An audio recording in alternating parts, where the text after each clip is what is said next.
Buenas, estimados colegas. El presente trabajo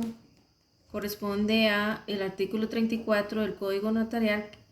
respecto a los alcances de la función notarial que compete al notario.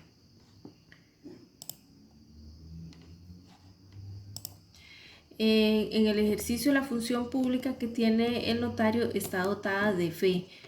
pública, sin sujeción a jerarquía alguna. Su meta final consiste en conferir la seguridad jurídica de los derechos subjetivos de los particulares.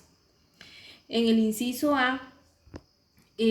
podemos ver que el notario ejerce una función pública a instancia privada. Por eso debe interpretar y adecuar la voluntad de las partes que ha sido rogada. El momento oportuno para brindar la asesoría es previo a realizar la escritura, no posterior. Es necesario que el notario escuche a ambas partes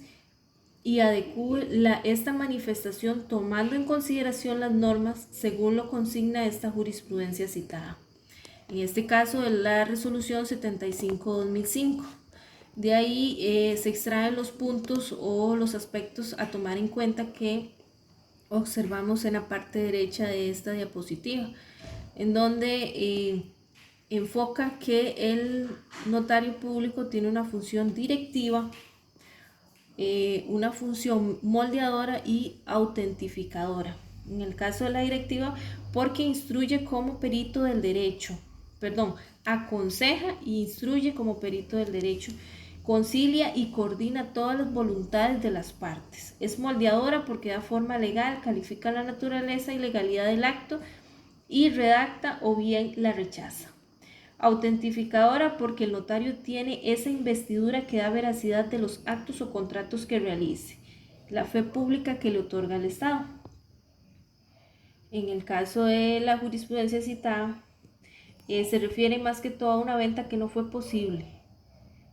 y por ende la propiedad no se traspasó. Autorizó el notario una venta de una propiedad y debió realizar los estudios registrales previos, lo cual no hizo, y por el contrario se quedó con la versión de las partes, indicando ellos que se encontraban conformes con aceptar la venta, aún manteniendo limitaciones del IDA, sin verificar en este caso el notario público las afectaciones o las implicaciones que esto llevaría posteriormente, como la no inscripción del bien y después la sanción que recibe por no realizar una adecuada asesoría, no verificar los requisitos que llevaba este acto que realizó. En el inciso B habla de informar a los interesados el valor y trascendencia legales de las renuncias que haga, así como de los gravámenes legales por impuestos o contribuciones que afecten los bienes referidos en el acto o contrato. Acá citamos dos jurisprudencias, solo vamos a hablar de una por espacio de tiempo en la plataforma, ¿verdad?, para la explicación de todo esto. En el primero es una resolución del Tribunal de Familia que anuló una sentencia del Juzgado de Familia porque el notario, a la hora que redactó el convenio de divorcio, omitió indicar que en este caso los que se estaban divorciando renunciaban a la pensión alimentaria. No consignó eso y así lo presentó el juzgado, y peor aún, el juzgado homologa este acuerdo y da por un hecho que la señora renuncia, o que las partes renuncian más bien, a la pensión alimentaria, lo cual después sucede que la señora presenta el respectivo recurso ante el Tribunal de Familia porque se le está dejando desprotegida a algo que nunca se le informó y que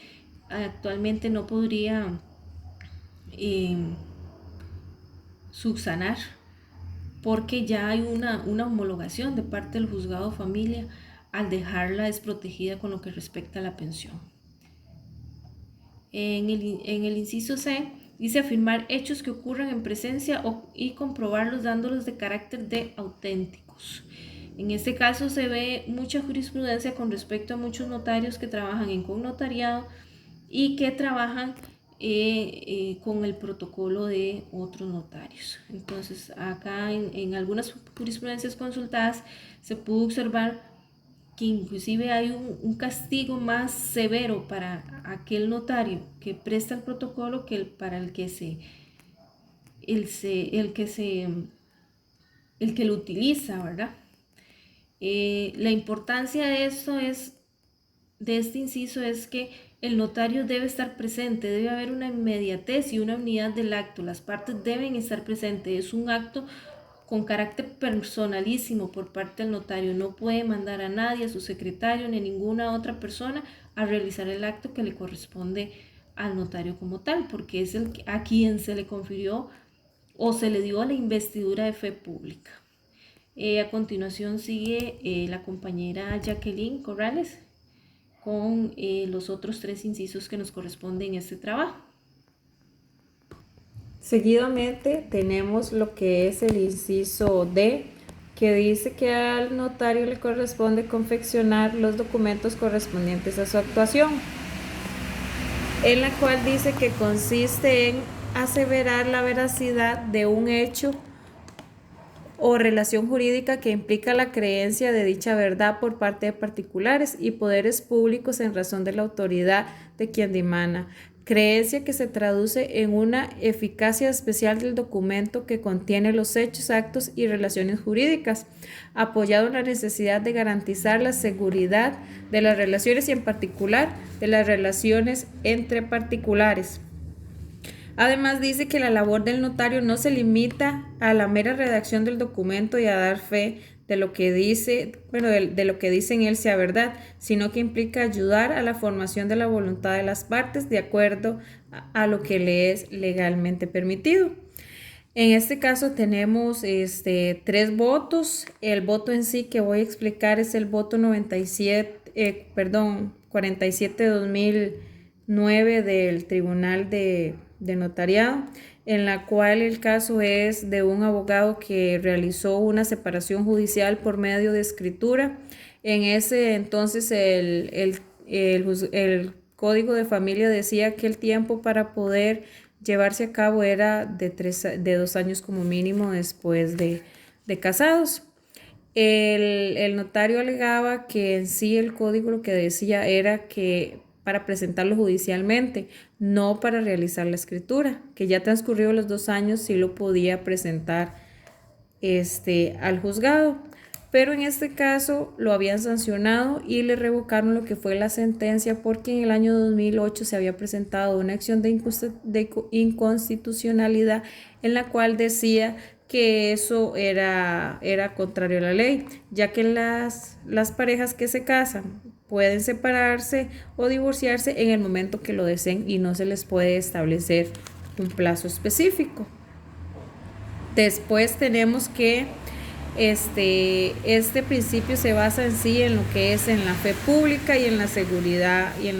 jurídica de las partes, ya que las partes confían en la veracidad de los documentos que elaboran los notarios. Luego tenemos lo que es el inciso E, que dice que al notario entabla y sostiene con facultades suficientes las acciones, gestiones o recursos autorizados por la ley o los reglamentos respecto de los documentos que hayan autorizado. Dice que en cuanto a este aspecto, efectivamente, la persona notaria pública está en la obligación de inscribir los documentos que con esa vocación autoriza, a fin de asegurarle a las partes la validez y eficacia del negocio rogado, para lo cual el ordenamiento les confiere facultades suficientes para entablar y sostener las acciones, las gestiones o los recursos autorizados por la ley o los reglamentos respecto de los cuales que haya autorizado. En este caso se refleja lo que es el principio de legalidad, ya que el notario debe entablar y sostener todas las acciones o gestiones que hace de acuerdo a lo que le dictan la ley y los reglamentos. O sea, no puede ir contrario a esto porque lo que acarreará son sanciones, como la suspensión en este caso. Y tenemos un voto, el cual es el 190/2013 del Tribunal de Notariado. En este caso se firma una opción de compraventa y segregación de una finca a favor de una sociedad anónima. Las partes denuncian que la segregación y la venta no se ha realizado. En este caso se pretende que el notario que lo realizó inscriba la escritura, pero el notario se defiende diciendo que en la opción de compra-venta lo que decían era que la escritura como tal se iba a hacer una vez que las partes presentaran el plano visado y catastrado. Las partes presionaron tanto al notario que él procedió a realizar la escritura, pero la realizó con una nota diciendo que el plano estaba en proceso de inscripción, lo cual era mentira, ya que ni siquiera estaba avisado ni catastrado. O sea, y lo sancionaron en esta parte fue por la mala asesoría. En cuanto a la parte en sí de este inciso que decía que iba contrarios a las leyes, no le atribuyeron responsabilidad, ya que decían que la responsabilidad era de las partes de otorgarle los documentos para que él llevara a cabo la escritura, en este caso el plano. Y lo que debió hacer el notario era no autorizar dicha escritura hasta tanto se presentara el documento que hacía falta. Y por último tenemos lo que es la asesoría jurídica y notarialmente, que dice que el notario recibe e interpreta la voluntad de las partes con el fin de que se formalice el negocio jurídico. El notario debe ser consejero, asesor jurídico de quienes piden sus servicios en aplicación del principio de rogación que le permite intervenir solo en los asuntos que se han solicitado, y que al notario le corresponde asesorar a las partes sobre la correcta formación legal de su voluntad, esto es, adecuar la voluntad de los particulares a los actos o contratos regulados por el ordenamiento jurídico para que sean válidos o eficaces. En este caso sale lo que es el principio de imparcialidad, en lo cual indica que el notario debe ser un asesor imparcial y no mostrar interés especial por ninguna de las partes en sí.